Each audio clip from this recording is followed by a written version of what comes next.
Ang buhay daw ay parang gulong. Minsan nasa itaas ka at minsan din naman ay nasa baba.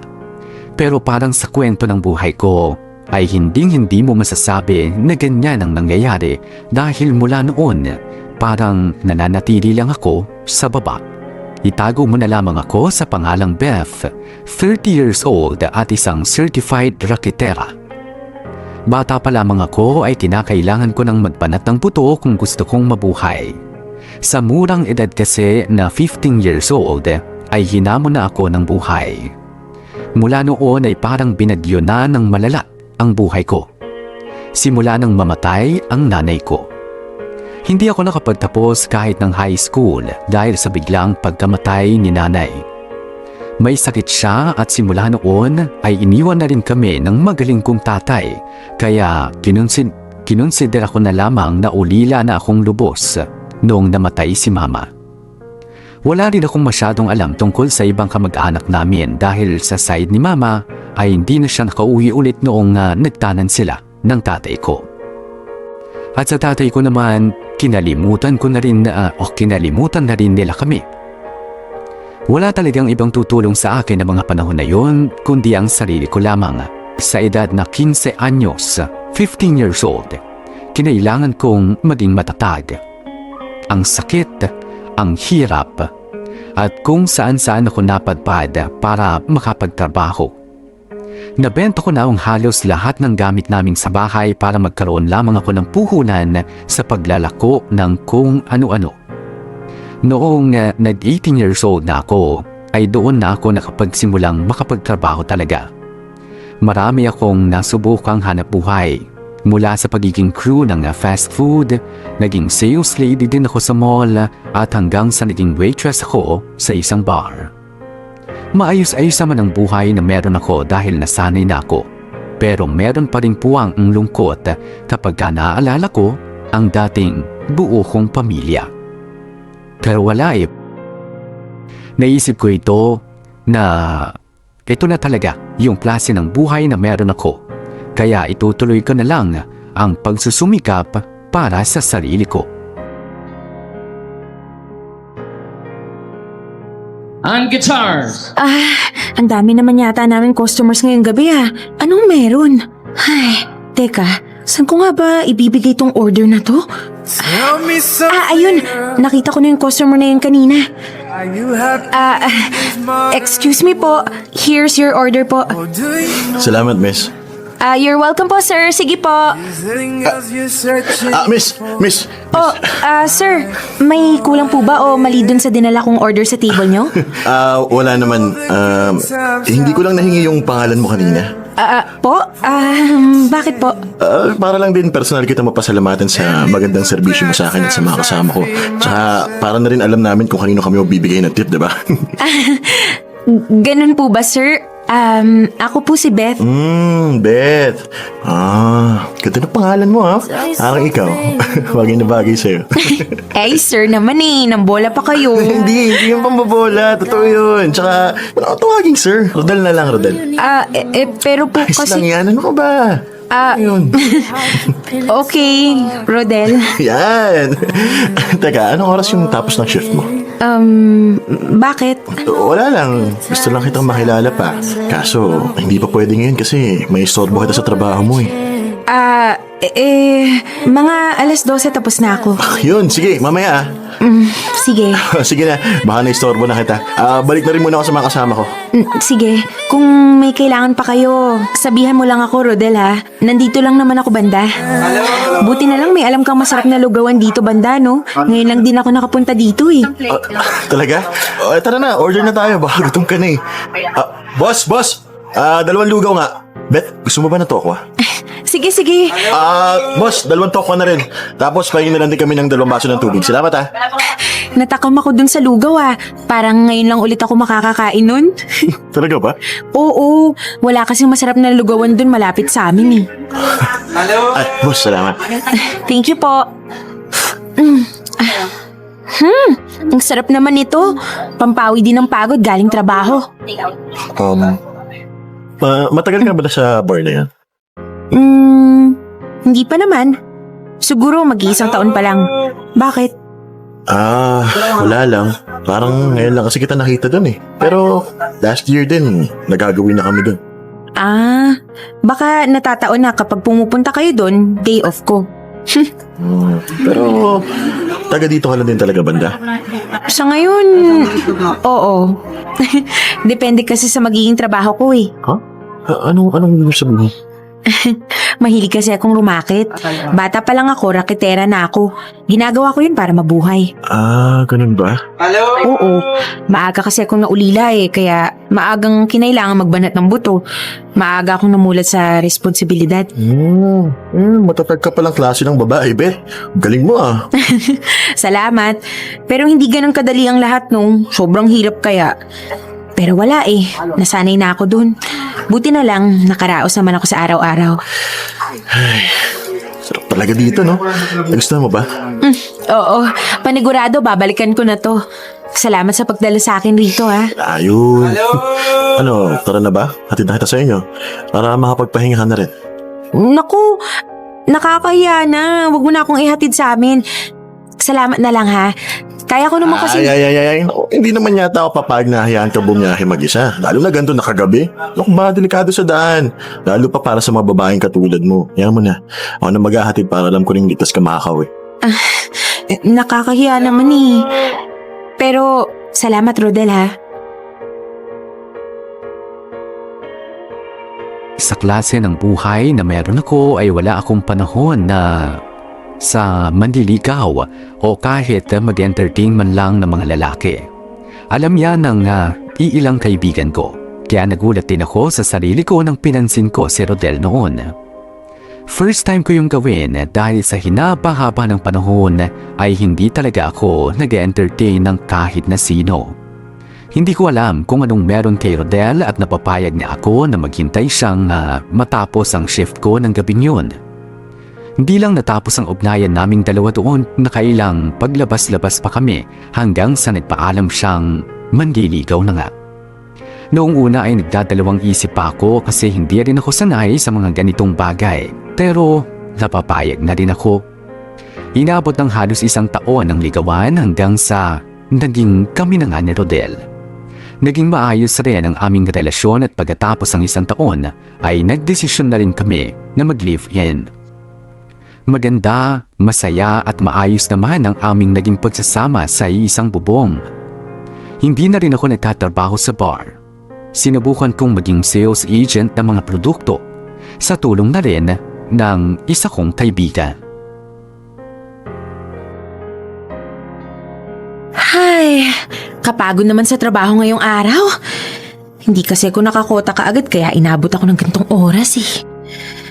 Ay, makainom na nga muna ng tubig.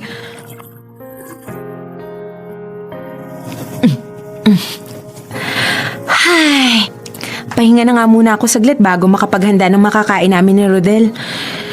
Teka, nasa na kaya yun? To get their thoughts on the circulation promoter.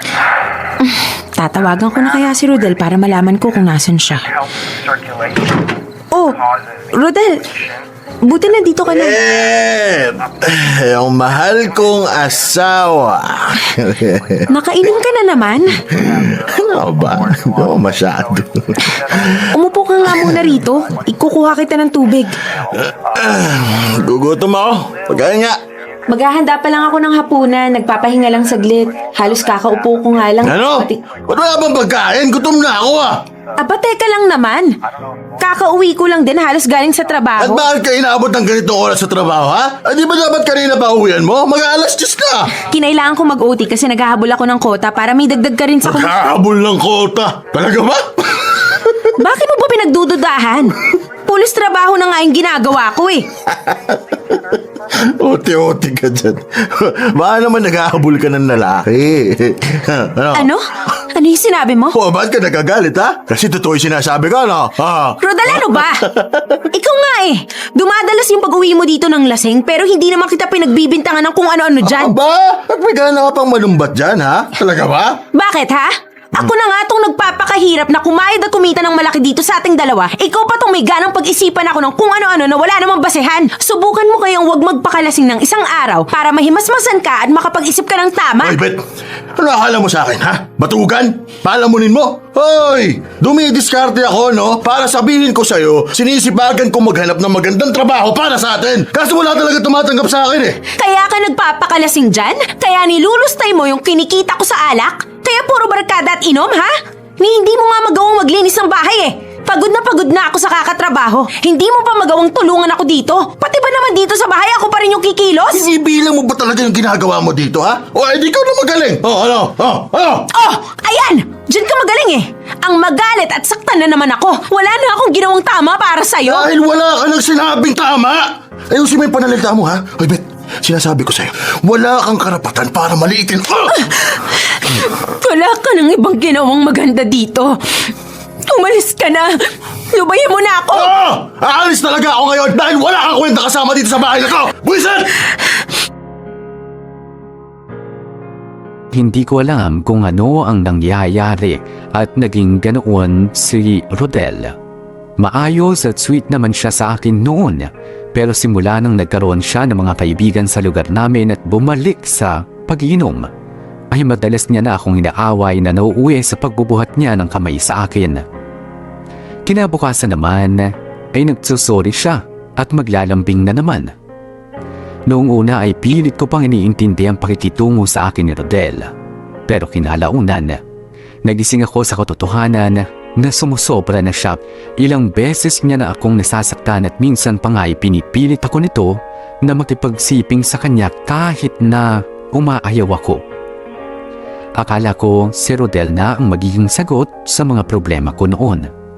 Akala ko ang pagsama sa kanya ang tamang gawin. Pero nagkamali pala ako dahil parang si Rodel pa ang naging dagdag problema ko ngayon sa buhay ko.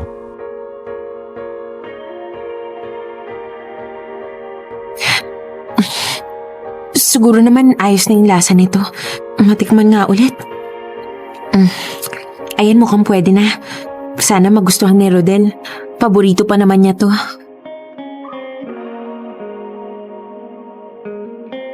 Bet! Ay, ito na. Dito sa kusina, Rodel. Bango niyang adobo, ha? Ba't nagluto ka? Medyo na-miss ko to, ha? Himala. Kain na. Bet, anong meron na tagluto ka? Tsaka, parang ang aga mo yata nakauwi ngayon. Hindi mo kailangan mag-OT. Gusto ko sanang ipaghanda ka ng hapunan kasi unang araw mo ngayon sa bago mong trabaho eh. May pagka-sweet ka rin pala hanggang ngayon, eh, no? Kumusta naman ang bago mong trabaho? Ganun lang. Ayos, ganun pa rin. Pero mukha namang magtatagal ka dyan, di ba? Siguro, hindi ko alam. Bakit ba ganyan yung mga tanong mo? Unang araw ko pa lang naman eh. Hindi ko pa masabi tsaka matansya yung bago kong trabaho. Ano kasi, may sasabihin kasi talaga ako sa'yo. Ano nga yun? Rodel, hihingin ko lang sana na mas tiyagain mo muna ngayon yung nakuha mong trabaho. Ano kasi, nawalan kasi ako ng trabaho ngayon. Ano? Ano? Nawala ka ng trabaho? Oo. Natanggal Ano ba naman, Bet? Walang ka baka sa trabaho mo, tinanggal ka nila, ha? Hindi. Nadamay lang ako sa biglaan nilang kailangan nilang Pero magbawas hindi ng- ka tatanggalin ko, hindi ka tatanga-tanga! Diyos ko naman, Bet! Ano na gagawin natin, ha?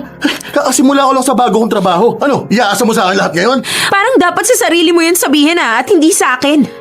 Ang tagal rin na puro ako yung gumagawa ng paraan para makakain tayo araw-araw. Aray! Aray, Rodel! Bitawan mo ako! Ano ba yung buhok ko? Hindi! Kailangan mo tikman mo yung galit ko, eh. Ha? Aray! Tama na! Ano ba? Nasasaktan ako! Saktan ka, ha? Takot lang yan sa'yo! Ha? Hoy! Hoy, Bet! Upalik ka dito, hoy!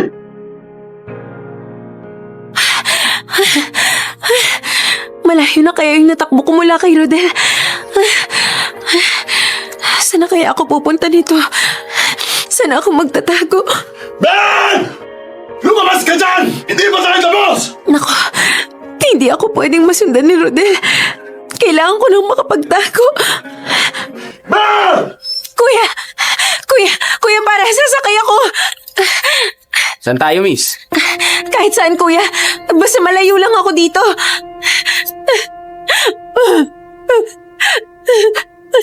Ano, miss? Saan tayo? Wala po bang convenience store na malapit? Nakikita ka ba? Diyan na lang po sa may upuan dyan. Sige.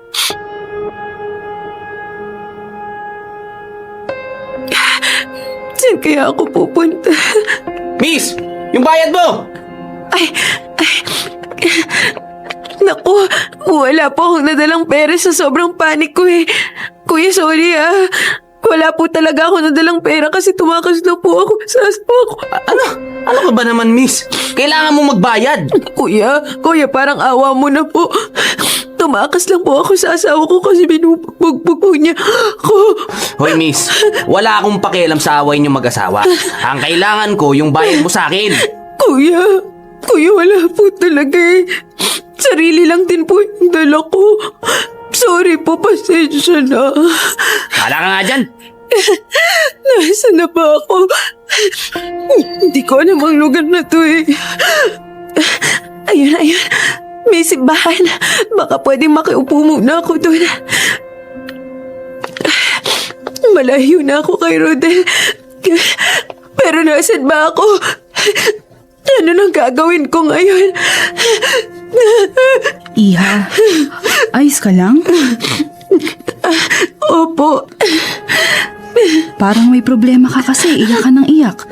Sigurado ka bang ayos ka lang? May pinagdadaanan lang po. Gusto mo bang pumasok muna? Halika sa loob para makapagpahinga at makainom ka rin ng tubig. Iyak ka kasi ng iyak. Salamat po. Hindi ko na kinaya ang gabing yun dahil sobra na talaga si Rodel. Takot na takot ako dahil sa mga pambubugbog at pananakit niya at akala ko ay hindi na ako makakatakas pa ng buhay. Pakiramdam ko ng gabing yun ay sobrang malas ko pero mabuti na lamang at nakita ko nga yung simbahan. Malaki ang pasasalamat ko sa madre na nakakita sa akin sa simbahan. Tinanong niya ako kung ano nangyari at naikwento ko naman sa kanya ang lahat. Iyak ako ng iyak habang nagkukwento samantalang si sister ay nakikinig lang habang nakahawak sa mga kamay ko. Naawa siguro siya sa akin kaya sinabi niya na magpalipas na muna ako ng gabi sa simbahan. At kahit sa nahihiya nga ako, ay tinanggap ko na rin ang alok niyang tulong. Sobrang inasikaso ako ni Sister Nan noon.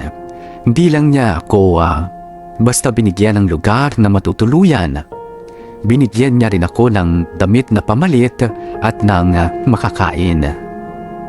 Sa loob ng maraming taon, ay ngayon ko lang ulit naramdaman na may nag-aalaga sa akin. Isang pakiramdam na matagal ko nang hindi naranasan sa piling ni Rodel. Pagkatapos ng nangyari noon ay niisip ko kung ano na ang kalalagyan ko kinabukasan kapag umuwi na naman ako sa bahay at makita si Rodel. Paulit-ulit ko rin naiisip na ang simbahang nagpatuloy sa akin ang nagligtas sa akin mula sa kapahamakan. Hindi ko maintindihan kung bakit doon pa talaga ako nakatagpo ng pangunawa at kalinga sa sitwasyong kinaroroonan ko. Hindi naman ako isang taong palasimba. Hindi rin ako relihiyoso. Pero may kakaiba doon sa simbahan na yun. Hanggang isang araw nga, Sister, salamat po sa pagtulong niyo sa akin ha. Iha, wala yun. Tungkulin namin ang tumulong sa mga nangangailangan. Sister, pwede pa po ba akong humingi ng tulong? Ano yun? Ano po kasi, natatakot na po akong bumalik ng bahay namin. Gusto ko po sanang itanong kung baka po pwedeng makituloy ako dito hanggang ilang araw lang. Kahit ano po pwede niyong ipagawa sa akin, gagawin ko po. Sister, payagan niyo lang po ako. Naku, Iha, naiintindihan ko kung bakit ka pa natatakot na bumalik sa inyo. Pero kasi wala nang bakante dito eh. Puno na rin kami. Sister, sige na po. Huwag po kayo mag-alala. Hindi po ako magiging pabigat sa inyo. Lahat po pwede kong gawin, kahit ano po gagawin ko, sister. Teka lang ha. Itatanong ko lang dito sa katiwala kung pwede pa. Halika sa loob. Salamat po. Salamat po talaga, sister. Isa, nandyan ka ba? Sister, may kailangan po kayo? Isa, ito si Beth. Nakita ko siya dito kagabi sa simbahan na humahagulgol. Tumakas sa asawa kasi binubugbog siya. Beth, si Isa, ang caretaker ng simbahan. Ayos ka na ba, Beth? Opo. Salamat kay sister at pinatuloy niya po ako dito. Isa, may bakante pa ba tayo dito sa simbahan? Si Beth kasi, natatakot pang umuwi sa kanila. Nag-aalala rin naman ako baka mapano itong batang ito. Pero baka kasi hindi na siya kasya dito. Isa, sige na, pakiusap naman. Ilang araw lang naman eh. Pangako, hindi ako magiging pabigat sa inyo. Lahat pwede mong ipagawa sa akin, gagawin ko bilang kapalit sa pagtulong niyo sa akin. Naku, tamang-tama. Kailangan namin ng bagong caretaker. Naku, baka pwede ka. Tara, iikot kita sa loob ng simbahan namin. Sigurado kung hindi ka pa naikot niyang si sister. Ay, salamat Isa ha. Salamat talaga. O sige, maiwan ko na muna kayong dalawa. Isa, ikaw na muna ang bahala dito kay Beth ha. Okay po. Ito yung daan paakyat dun sa kwarto na makikita sa taas. Diyan nakatira yung mga taong simbahan. Diyan rin yung kwarto ko. Ang galing ng design ng pader, no? Hindi halata yung pintuan. Oo nga eh. Ito. Ito ang paborito kong lugar sa simbahan. Alam mo, dito ako nagdadasal. Bukod sa hindi siya pansinin, tahimik pa dito tapos hindi mainit. Pwedeng-pwede kong maka one-on-one si Lord. Oo nga eh. Maganda nga yung lugar na yan, mukhang mapayapa. Alam mo ba, Beth? Ang laki ng naitulong sa akin ng simbahan na ito. Hindi ko nga alam nung una kung anong gagawin ko nung mapadpad ako dito. Pero ngayon, parang ang hirap na niyang iwan. Kaso, kailangan. Isa, pwedeng magtanong? Nagulat lang ako. Hindi ko naman balak magtagal dito. Ilang araw lang naman yung hinihiling ko pero bakit biglang naisip mong ako yung pumalit sa'yo bilang caretaker? Ayaw mo ba? Nabigla lang din kasi ako eh. Hindi naman tayo talaga magkakilala. Ngayon nga lang tayo nagkita eh. Pero parang sigurado ka na ako yung gusto mong ipalit sa'yo. Alam mo kasi, pakiramdam ko lang na kayang-kaya mo maging caretaker. Tsaka mukhang hindi naman mapapabayaan ng simbahan sa'yo. Mukhang may mabuti ka namang kalooban. Talaga ba? Hindi nga ganun yung tingin ko sa sarili ko eh. Tsaka, alam mo ba? Parang may bumubulong kasi sa akin na ikaw dapat ang pumalit sa akin dito. Hindi ko rin alam kung bakit pero parang nararamdaman ko na bagay ka dito. At matutulungan ka ng simbahan sa mga pinagdadaanan mo. Ganun ba? Alam mo, ang galing mo. Kasi, totoo yung mga sinabi mo. May mga pinagdadaanan nga ako at kailangan ko ng tulong. Ganun ba? Kung ano man yun, magiging ayos din ang lahat. Basta manatili ka lang na nananalig sa Diyos. Kausapin mo siya sa pamamagitan ng pagdadasal. Nakikinig naman siya at alam niya lahat ng pinagdadaanan mo. Hindi siya bulag at lalong hindi siya bingi. Sa totoo lang, wala talaga akong alam sa simbahan. Kahit nga sa Diyos mismo eh. Ang tagal ko nang hindi nakakapagsimba o nakakapasok man lang sa loob ng simbahan. Hindi na nga rin yata ako marunong magdasal eh. Kaya nga nagtataka ako kung bakit sa akin mo talaga to inalok. Bakit ako pa? Hindi ko rin naman alam kung dapat ko bang tanggapin yung inaalok mo. Beth, huwag kang mangamba. Alam kong naninibago ka pero maniwala ka sa akin. Kung susubukan mo lang makinig, matutulungan ka ng simbahan. Tutulungan ka rin niya sa lahat ng pinagdadaanan mo. Simula nang mamatay si Mama ay hindi na ako tumapak pa sa simbahan. Sa loob ng maraming taon ay hindi na ako nagsimba o nagdasal man lang kasi pakiramdam ko ay pinabayaan na ako ng Diyos. Sumama ang loob ko sa Kanya nung kinuha niya ang nanay ko. Idagdag mo pa ang lahat ng hirap na mga dinanas ko dahil sa pagsusumikap na maitaguyod lamang ang sarili ko sa napakamura kong edad noon. Pero ngayong iniligtas ako ng simbahan at ng mga taong naniniwala sa Kanya, ay nalilito ako. Kakayanin ko bang magtrabaho sa simbahan? Papaano kung hindi pala ako nababagay sa lugar na ito? Ni hindi na nga yata ako marunong makipag-usap sa Kanya. Ang tagal na ng panahon at matagal na rin akong nakalimot. Pero sa kabila noon ay naging maayos naman ako sa simbahan. Tinanggap ko ang inaalok ni Isa sa akin at naging magkaibigan na rin kaming dalawa. Nag-extend pa siya ng mga 3 buwan para lamang mas maturuan pa ako. Maganda na ang mga nangyayari sa buhay ko, pero syempre, inasahan ko ng hindi pa permanente ang lahat.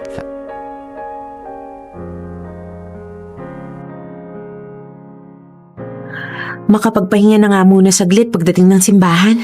Mamaya pa naman kailangan to ng mga seminarista eh. Beth!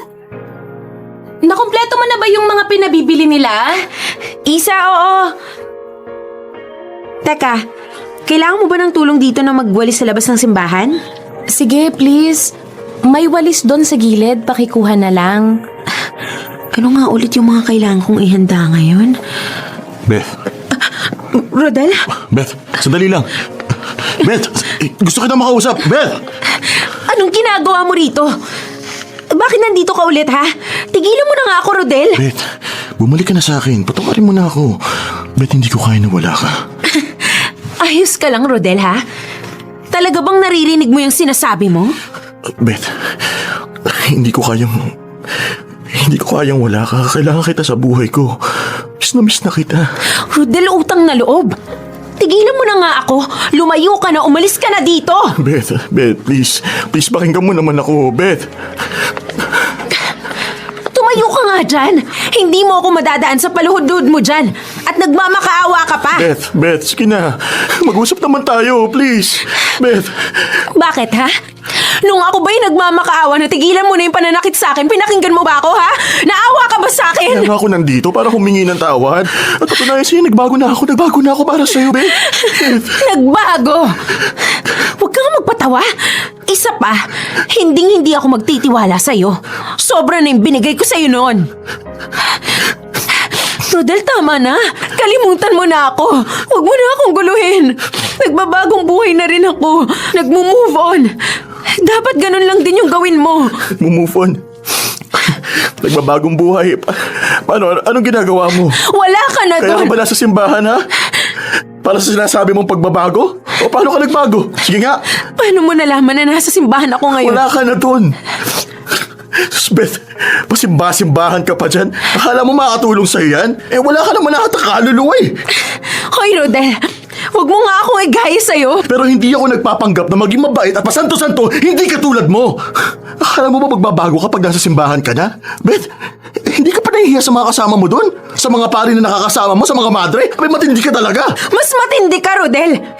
Pupuntahan mo ako para piliting sumama sa'yo ulit? Sa impyerno mo? Tapos nung hindi mo ako mapilit, gagawin mo, lalaitin mo ako at kung ano-ano pa yung iaakusa mo sa akin, mahiya ka naman! At ako pa talaga sasabihan mo na mahiya. Ikaw nga to ang kapal ng mukha mong pumasok sa simbahan at magpapanggap kung sinong santo. Kung alam lang talaga nila doon kung anong talagang klaseng ugali ang meron ka, sila mismo ang magsusuka sa'yo dyan. Bahala ka sa buhay mo, pero utang na loob. Huwag mo na akong guguluhin pa. Matagal na tayong tapos at kasalanan mong lahat. Kasalanan mo at nang walang kwenta mong pag-uugali. Wala nang tatanggap sa tulad mo. At sa'yo meron? Ha? May huwag kang ilusyonada. Hindi ka nababagay na magtrabaho sa simbahan. Huwag kang magkalat na kakapalan ng mukha mo dyan. Dahil kahit kailan, hindi ka magiging kasimbait ng madre. Beth, parang ang tagal... Sino ka? Anong ginagawa mo dito? At bakit ganyan ang tingin mo kay Beth? Parang hindi ka gagawa ng mabuti. Umalis ka nga dito. Dito ka pa talaga sa simbahan ng gugulo. Hindi ka na nahiya. Beth, masalamat ka may ibang tao dito. Pero hindi pa tayo tapos.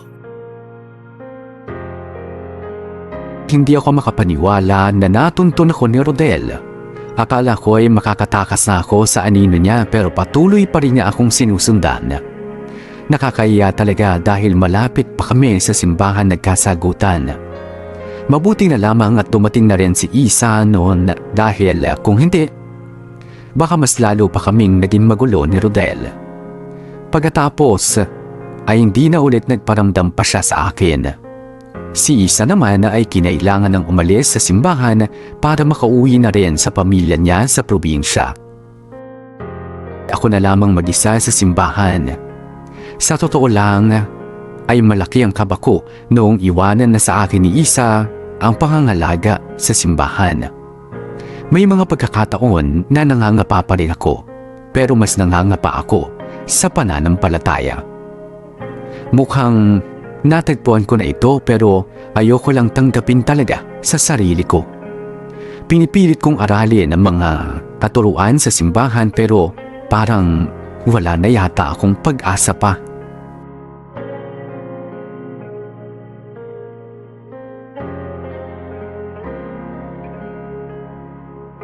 Ha? Sino naman yung kumakatok sa kwarto ko ng ganitong oras? Oras na ng pahinga ko ah. Sandali lang! Isa? Oh, napadalaw ka. Beth! Nakakamiss naman ang kwartong to. In fairness, Beth ha? Ang ganda ng pagkakaayos mo dito. Salamat. Buti napadaan ka dito. Ang totoo niyan, may naiwan kasi pala akong damit dito. Talaga ba? Gusto mo ba hanapin ko para sa'yo? Saan ba banda? Hindi, hayaan mo na. Mamaya na yun. Magkwentuhan muna tayo. Oh, kumusta ka naman dito? Medyo matagal ka na rin Madami na bang nagbago dito? Parang wala namang nagbago dito masyado eh. Pero si June, ayun, malapit nang maging pare. Talaga ba? Deserve naman niya. Mabait yung batang yun. Oo nga eh, masipag din at saka matulungin. Pero ikaw kasi ang gusto kong malaman kung kumusta na. Hindi mo pa nasagot yung tanong ko. Hindi ka naman ba nahirapang mag-adjust dito, Beth? Alam mo, Isa, hindi ko nga rin alam eh. Ha? Ano ibig mo sabihin? Ano kasi, nagigilty ako. Ano? Ano bang sinasabi mo? May nagawa ka bang hindi dapat? Hindi naman. Oh. Pero alam mo yun, pakiramdam ko, hindi talaga ako dapat nasa simbahan na to eh. Hala? Bakit naman? Ewan ko ba? Sinusubukan ko naman pero bakit ganun? Bakit parang hindi ko pa rin maramdaman yung tunay na naglilingkod ako sa Diyos? Parang pabigat nga lang ako dito sa simbahan eh, nakakahiya na. Huy! Huwag mong iisipin yan. Alam mo, normal lang yan. Talaga ba? Mm. Paano namang normal? Ilang buwan na nga ako dito pero parang wala namang tumatalab sa akin ng mga misa ni Father Nestor. Alam mo, ganyan din ako noon. Lalong-lalo na nung bago pa lang ako. Ay naku, kung alam mo lang. Hindi ako nag-a-agree sa lahat ng sinasabi ni Father tuwing misa. Kinokontra ko sarili ko pero kalaunan, lumambot rin ang puso ko. Paano mo nagawa yun? Hinayaan ko lang ang sarili ko. Tapos, inamin ko na rin sa sarili ko na may mali. Na may ganito akong nararamdaman. Na kailangan ko ng tulong. Tapos, sinimulan ko sa pagdadasal. Effective ba talaga magdasal? Oo naman no. Nakakagaan din ng loob kasi nasasabi mo lahat ng saloobin mo sa Kanya. Pwede mong sabihin ng lahat sa Diyos. Lahat ng nararamdaman mong lungkot, sakit, galit, pwede mo yang isumbong sa Kanya. Hindi ka niya huhusgahan, pakikinggan ka pa niya. Sana matutunan ko rin yan. Oo, kaya yan. Kayang-kaya mo yan. Dadating ka rin sa oras at pagkakataon na mararamdaman at makikita mo ang lahat. Ang pagmamahal at kabutihan ng Diyos para sa'yo. Magiging malinaw rin yan sa'yo sa susunod. Ang dapat mong gawin, parati mong ihanda ang sarili mo para sa Kanya. Isa, salamat ha. Kasi nakilala kita. Kung hindi dahil sa'yo, baka lalo nang walang direksyon yung buhay ko ngayon. Oh, ano ka ba? Huwag ka sa akin magpasalamat. Sa Diyos. Kasi hindi aksidente ang lahat. Mukhang nasa plano niya na magkakilala tayong dalawa para parehas nating makilala siya ng mas mabuti at mas malalim pa. Pasok! Oh, Beth. Napadalaw ka sa opisina ko. May problema ba? Wala naman po, Father. Gusto ko lang pong sabihin sa inyo. Maupo ka, Iha. Ano yun, Beth? Father, magpapaalam na po sana ako sa inyo bilang caretaker ng simbahan. Bakit? May problema ba? Hindi mo ba gusto dito? Ay, hindi naman po, pero parang hindi po ako nararapat na nandito eh. Masaya ka ba dito sa simbahan? Po? Bakit niyo po naitanong? Alam mo, ramdam ko sa'yo na may mga pinagdadaanan ka noon pa man pero patuloy ka lang na lumalaban. Po, naramdaman niyo po yun? Alam mo kasi, Beth, medyo madali lang naman basahin ng tao eh. Sa kaso mo, ramdam ko at nakikita ko ang mga pilit mong ngiti. Parang may kulang sa'yo. Nararamdaman mo ba yon? Sa totoo lang, Father, opo. Hindi ko lang po alam kung ano yung kulang sa akin eh. Dahil po dun kaya sa nasabi ko na parang hindi ako nararapat dito sa simbahan. Kasi parang hindi po ako nagiging totoo sa sarili ko. Bakit mo nararamdaman na parang may kulang sa'yo? Siguro po dahil dun sa mga pinagdaanan ko noon.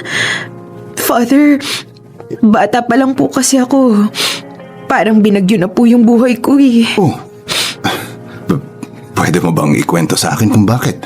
Pero ayos lang naman kung hindi ka pa handa. Maaga po kasi akong naulila, Father. Sa edad na 15, kinailangan ko na pong maging matatag at maparaan para mabuhay ang sarili ko. Maaga po kasing namatay ang nanay ko tapos ang tatay ko naman, iniwan lang kami basta nung nagsimula nang magkasakit si nanay. Ganun ba? Opo, Father. Simula po noon, kung ano-ano na pong trabaho yung pinasok ko para lang makakain sa araw-araw. Hindi na rin po ako nakapagtapos sa pag-aaral ko. Tapos, ilang beses na rin po akong naloko sa trabaho kasi bata pa po ako at walang alam sa mundo. Hanggang sa natuto na ako. Naging mahirap nga ang sitwasyon mo, Iha. Opo, Father. Sobra pong hirap. Madalas po akong napapalaya sa mga tinutuluyan ko kasi naaabutan po ako parati ng bill pero wala naman po akong pambayad.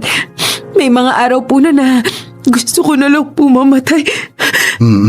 Ako, Iha. Buti na lang hindi mo yung ginawa. Huwag na huwag mo yung gagawin. Masarap ang mabuhay. Buti na nga lang po hindi ko ginawa, Father. Marami pong naituro sa akin ang buhay. Kahit na hirap po akong mabuhay noon. Sa bawat pagsubok na pinagdadaanan natin, tandaan mo, hindi yan ibibigay ng Diyos kung alam niyang hindi mo kayang malagpasan yan. Gusto ka niyang patatagin. Saka parati mong tandaan, magpakatatag ka sa Diyos parati. Huwag mong kalimutang magdasal at manalig sa Kanya. Ang laki ng naitutulong nun sa tao. Father, Salamat po. Tatandaan ko po lahat ng yan. Hindi naman porket may kulang sa'yo hindi ka na pwede sa simbahan. Hindi ka rin namang naming hinuhusgahan at pinapaalis dahil sa nakaraan mo. Dahil ganun din ang Diyos. Hindi ka niya pababayaan dahil lang sa nakaraan mo. Ang mahalaga sa Kanya, ang kagustuhan mong magbago at makilala siya. Ganun po ba? Oo, kaya hindi mo kailangang umalis dito, Beth. Kung may tanong ka tungkol sa Kanya, nandito lang ako para gumabay. Pwede mo akong kausapin kahit anong oras. Father, salamat po. Isang malaking biyaya sa buhay ko yung simbahang to. Tatanawin ko po talagang isang malaking utang na loob. Niligtas po ako ng simbahan na to kaya sobra po akong nagpapasalamat rito sa inyo at sa lahat ng tao dito sa simbahan. Tahan na, nandito lang kami parati para sa iyo, Iha. Parte ka na ng aming pamilya. Malaki ang pasasalamat ko sa simbahan na yon. Kung hindi dahil sa simbahan, ay hindi ako makakatakas sa impyernong buhay kasama si Rodel. Isa pa ay malaking tulong rin ang mga naging kaibigan at kasama ko sa bahay-sambahan, lalo na si Isa at si Father Nestor. Paunti-unti ay naintindihan ko na rin ang mga turo sa Biblia. Natututo na rin akong magdasal at naging active na rin ako tuwing may mga serbisyo sa simbahan. Pero higit sa lahat ay nakita ko na ulit ang sarili ko. Nakilala ko na ulit yung tunay na Beth. Natutunan ko na ulit pahalagahan at mahalin ang sarili ko. Sa pagkakataong ito ay hindi ako malulungkot na mag-isa lang ako. Kasi minsan, sa pag-iisa mo pa nga mararamdaman ang tunay na saya na hinahanap mo.